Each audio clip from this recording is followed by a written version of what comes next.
High বন্ধুরা, কেমন আছেন? আশা করি সবাই ভালো আছেন। ভাই আমি অল্প কম ভালো আছি। তার মানে কি হয়েছে, গুয়াহাটি জিএমসির সামনে আমার গাড়িটা থই দিছিলাম। দেখুন এত গরম দিছে, গরমের ঠেলায় ভিতরে গরম হইয়া দেখুন সামনের গ্লাসটা কিভাবে ফাটছে। এত গরম আর সীমার বাহিরে গরম, সারা গ্লাস উড়াই হাইরা গাড়িটা থই দিছিলাম। দেখুন গাড়ির ভিতরে গ্যাস হইয়া হাইরা দেখুন গাড়িটা কীভাবে ফাটছে।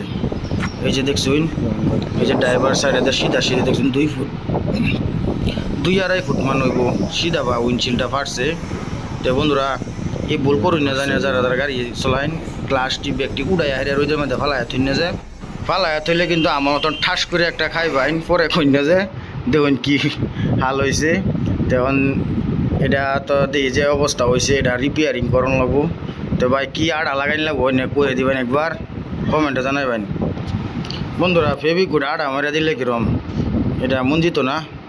আমি ভাবতেছি ফেভিকুড আড়া মারা দেম, কি আড়া মারানো লাগবো কইবেন একবার, কইবেন কিন্তু বন্ধুরা। দেখুন একদম আমি যে সাইডে ড্রাইভিং সাইডটা যে যেন বইয়া গাড়িটা চলায়, এটা চোখের সামনে ঘুরে দেয়। তা আড়া মারা দিলে যে মুঞ্জা যায়, তো কইবেন এরকম আড়াটা ভিতরের সাইডটা একবার দেখুন। এই যে দেখুন ভিতরের সাইডটা বেশি খারাপ দেখা যায়। তো বন্ধুরা কী করা, আমার ঠাস করে একটা খাইছি যদি, আর উপায় নাই। ভিডিওটা শেয়ার করে দেবেন, লাইক করে দেবেন।